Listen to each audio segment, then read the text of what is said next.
Salaar release trailer వచ్చినప్పటి నుంచి day to day collections report బయటికి వచ్చే వరకు ప్రభాస్ ఫ్యాన్స్ సోషల్ మీడియాలో ఫుల్ యాక్టివ్గా ఉంటున్నారు. దేవరా టీజర్ బయటికి రాబోతుంది అనే న్యూస్ వినిపిస్తుండటంతో ఎన్టీఆర్ ఫ్యాన్స్ అలర్ట్ అయ్యారు. దేవరా ట్యాగ్ ని ట్రెండ్ చేస్తూ సోషల్ మీడియాలో హంగామా చేస్తున్నారు. గుంటూరు కారం సినిమా మరో 2 వారాల్లో రిలీజ్ అవుతోంది కాబట్టి ఘట్టమనేని అభిమానులు కూడా సోషల్ మీడియాని కబ్జా చేసి రచ్చ చేస్తున్నారు. వచ్చే నెల రోజుల పాటు సోషల్ మీడియా అంతా ఘట్టమనేని అభిమానుల హంగామాతో నిండిపోతోంది. ఇలా ప్రతి హీరో ఫ్యాన్స్ సోషల్ మీడియాలో ట్రెండ్ చేయడానికి ఒక సాలిడ్ రీజన్ ఉంది. తమ హీరో సినిమా అప్డేట్ బయటకు వస్తేనే, వస్తుందని న్యూస్ వస్తేనే ఫ్యాన్స్ సోషల్ మీడియాలో ట్రెండ్ చేస్తున్నారు. ఒక పవన్ కళ్యాణ్ ఫ్యాన్స్ మాత్రమే కారణం లేకున్నా పవన్ పేరుని ట్రెండ్ చేస్తున్నారు. గత కొన్ని రోజులుగా సోషల్ మీడియాలో Pawan Kalyan fans they call him OG tag ని టాప్ ట్రెండ్ చేస్తున్నారు.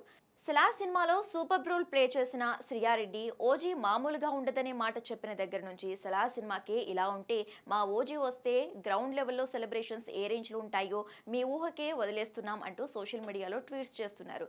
కారణం లేకున్నా పవన్ కళ్యాణ్ పేరుని ఓజీ ట్యాగ్స్ ని ట్రెండ్ చేస్తున్న ఫ్యాన్స్ ఇక సినిమా రిలీజ్ సమయానికి వస్తే ఆఫ్లైన్ ఆన్లైన్ అనే తేడా లేకుండా రిలీజ్ సెలబ్రేషన్స్ కి కొత్త బెంచ్ మార్క్ సెట్ చేసినా ఆశ్చర్యపోవాల్సిన అవసరం లేదు. ఏదేమైనా సుజిత్ తెరకెక్కిస్తున్న ఓజీపై భారీ అంచనాలున్నాయి.